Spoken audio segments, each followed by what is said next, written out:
नहमदुहु व नसल्ली अला रसूलिहिल करीम। आऊज़ु बिल्लाहि मिनश शैतानिर रजीम। बिस्मिल्लाहिर रहमानिर रहीम। मेरे प्यारे भाइयों, बुजुर्गों, दोस्तों और प्यारी बहनों, अस्सलाम वालेकुम व रहमतुल्लाहि व बरकातुहू। उम्मीद है कि आप सब लोग खैरियत से होंगे और सब लोगों की खैरियत अल्लाह करीम से नेक मतलूब हूँ, इस दुआ के साथ कि आप जहाँ कहीं भी हो अपनी औलाद के हमरा अल्लाह ताला अपने को दोनों जहानों की खुशियाँ नसीब फरमाए और हर किस्म के दुख दर्द से दूर रखे। और मेरी वो बहनें भाई जिनकी औलाद नहीं है, अल्लाह सुब्हानहू तआला उन्हें भी अपने ख़जानों से नेक और सालिह, उनकी आंखों की ठंडक वाली औलाद नसीब फरमाए और बेरोज़गारों को हलाल और पाक रिज़्क़ का बरकत वाला रोज़गार अता फरमाए। आमीन सुम्मा आमीन।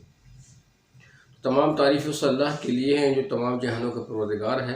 आप लोगों का हो भाई फ़याज़ स्टार टीवी की जानिब से एक मुख्तसर सी वीडियो के साथ हाजिर हुआ है और अल्लाह पाक के फजल करम से आज की इस वीडियो में हम लोग एक ख़ास मौजू पे बात करेंगे कि किस तरीके से जिस्म को तवारा बनाया जाए, मेदी की बीमारी किस तरीके से दूर की जाए।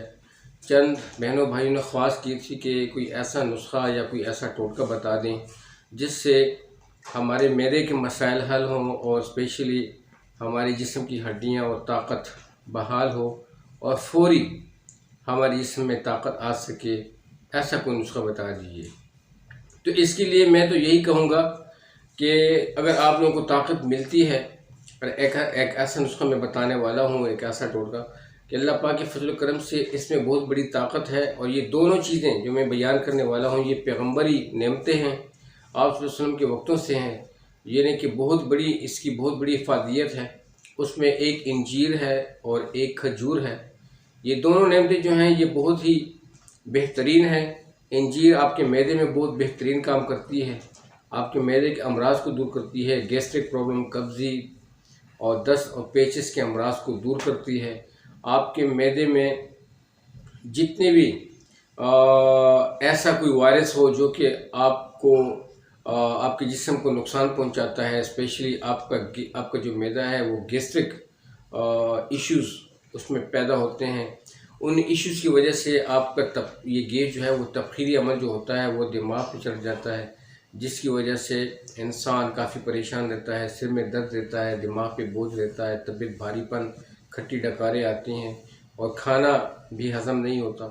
तो ये जो है ये इंजीर ये एक बहुत बड़ी नेमत है, ये इसी चीज़ के लिए बहुत ज़्यादा अक्सीर है। इसके साथ में खजूर है जो कि फौरी तवानाई के लिए है। और खजूर तो वैसे भी आप सल्लल्लाहु अलैहि वसल्लम ने बहुत ज़्यादा पसंद फरमाई है।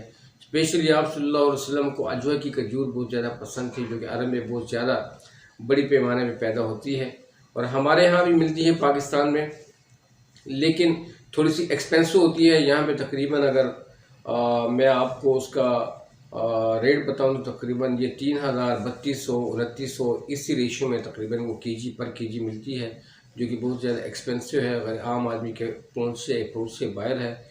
इसलिए ये आम ही खजूर पे ही हम लोगों ने इत्तेफाक करना है। खजूर जो भी हो वो ग़िज़ाई से भरपूर होती है, बहुत बड़ी नेमत है और ये फार्क्विकर एनर्जी के लिए एक बहुत ही बेस्ट फूड है। जैसे कि इसके बारे में मैं आपको इतना बता दूँ कि जब हज़रत बीबी मरियम अलैहिस्सलाम को अल्लाह करीम ने बेटा देना चाहा, यानी ईसा अलैहिस्सलाम की पैदाइश का वक्त आया, तो उन्हें हुक्म हुआ पास वाले गाँव के पास ही एक जंगल था, वहाँ पे गई ताकि किसी को पता ना चल सके। जब वहाँ पे गई तो वहाँ पे खजूर का एक दरख्त था, बहुत ही तनावर पुराना दरख्त था, बिल्कुल खुशक था। मरियम अलैहिस्सलाम को वहाँ पे टेक लगाने का हुक्म हुआ, वहीं पे बैठी और वहीं पर ही अल्लाह करीम ने उनको अपना प्यारा पैगम्बर हज़रत ईसा अलैहिस्सलाम ने अता किया है जी। और जो ही अता किया तो आपको पता है कि जब किसी माँ का बेटा पैदा होता है तो वो उस माँ की कितनी कमज़ोरी, कितनी वीकनेस होती है और उसके लिए क्विकर एनर्जी की ज़रूरत होती है। तो क्विकर एनर्जी के लिए अल्लाह करीम ने उनके लिए खजूर को सजेस्ट किया। तो वहीं पे जब ईसा अलैहिस्सलाम जब पैदा हुए और जब बीबी मरियम अलैहिस्सलाम ने उस खजूर के दरख्त को देखा तो ईसा अलैहिस्सलाम की बरकत से एक मौजज़ा था कि वो खजूर का दरख्त जो था बिल्कुल सब्ज़ हुआ और उसमें पक्की खजूरें लगी हुई थी जन्नत की माशाल्लाह। और पास ही में बीबी मरियम अलैहिस्सलाम के पास ही में जन्नत का चश्मा फूटा पानी वाला। हुक्म हुआ कि आप हिला करो, इस खजूर के तनों के हिलाओ। हालांकि वो खजूर के तने को हिलाना एक सेहतमंद इंसान भी उसकी बस की भी बात नहीं होती, लेकिन बीबी मरियम अलैहिस्सलाम ने माजरत की तो हुक्म हुआ कि आप सिर्फ हीला करो। उन्होंने उस पर हाथ रखे तो ऊपर से काफ़ी सारी खजूरें जो थीं वो टपकी और हुक्म हुआ कि आप ये खजूरें खाओ।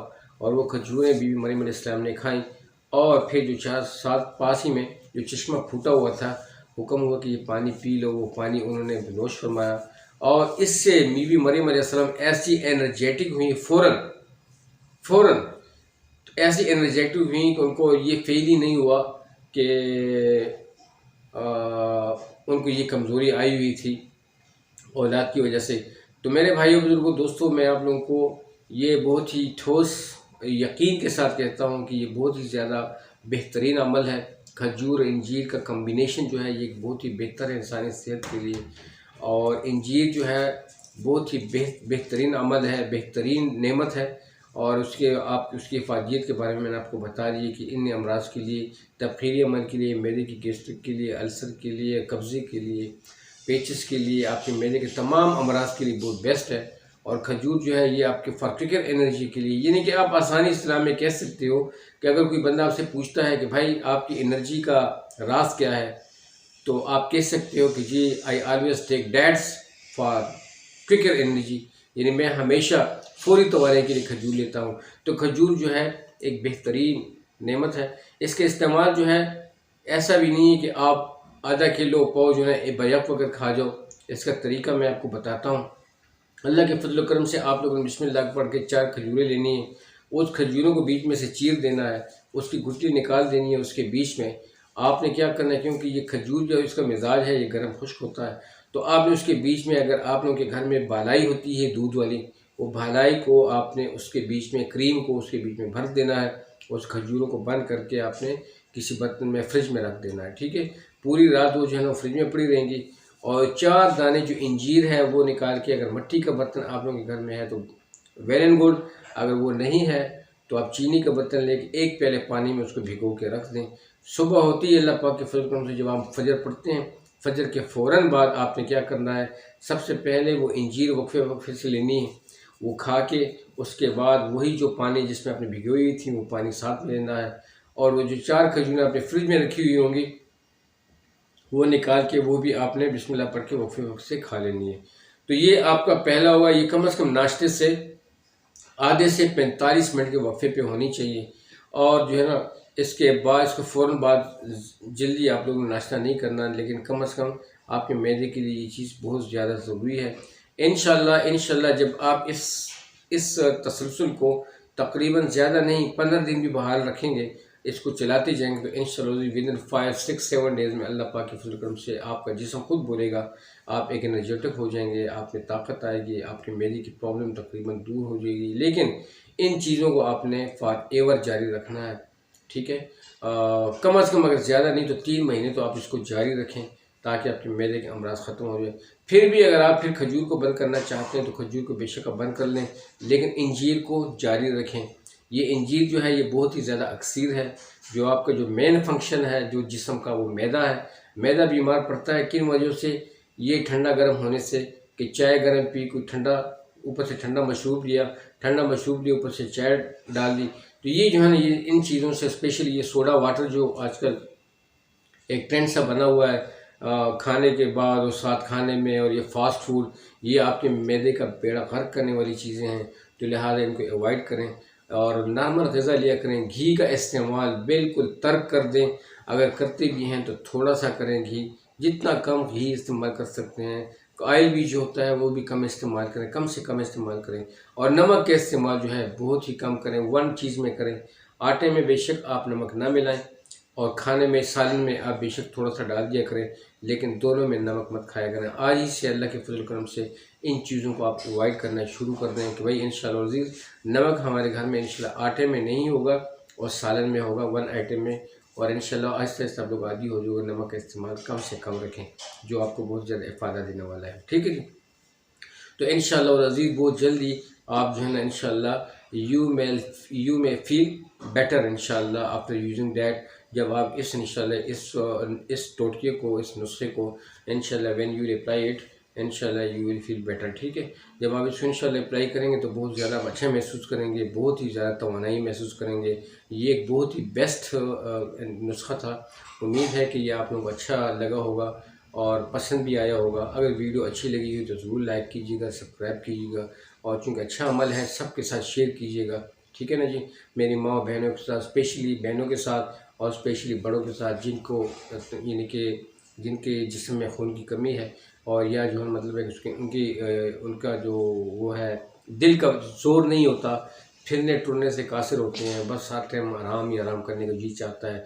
तो ये यही चीज़ें होती हैं कि इंसान को ये परेशान करके रखती हैं। वाक का थोड़ा सा वो रखें, अल्लाह पाक नमाज़ों की पाबंदी रखें, कुरान की तरह बस शिफा मिन जानिब अल्लाह होती है। अपने रब से मांगते रहें, जिस रब ने पैदा किया है वही रब शिफा देता है। ठीक है, वो बीमार भी करता है, वो शिफा भी देता है। वो इज़ा मरिज़्तु फ़हुव यशफ़ीन, आप सल्लल्लाहु अलैहि वसल्लम ने फरमाया कि जब मैं बीमार होता हूँ तो वही अल्लाह मुझे शिफा देते हैं। शिफा जो है वो अल्लाह पाक के हाथ में है।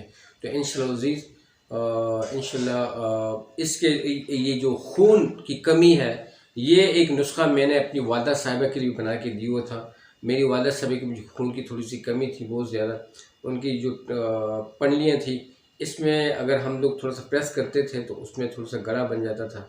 तो वो भी एक मसला था, वो गुर्दों की वजह से भी होता है और ये ब्लड सर्कुलेशन यानी ब्लड की जो ब्लड सर्कुलेशन जो है वो कम होने की वजह से, क्योंकि जब खून कम होता है तो ज़ाहिर सर्कुलेशन भी कम होगी, तो जितनी मकदार चाहिए होती है खून की वो पूरी। तो इसके लिए मैंने एक नुस्खा बनाया हुआ था, वो इंशाल्लाह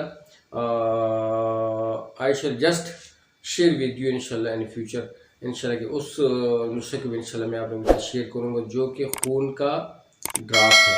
खून का ड्राप समझते हैं कि जितना वो आप इस्तेमाल करेंगे तो इंशाल्लाह जल्द आपके अंदर जल्द से जल्द खून बनेगा, ताज़ा बताज़ा खून बनेगा और इंशाल्लाह आज बहुत ज़्यादा फ़ायदा होगा। ठीक है, तो अल्लाह ताला आप लोगों को बहुत खुश रखे। इजाज़त चाहता हूँ। अस्सलामु अलैकुम व रहमतुल्लाहि व बरकातुहू।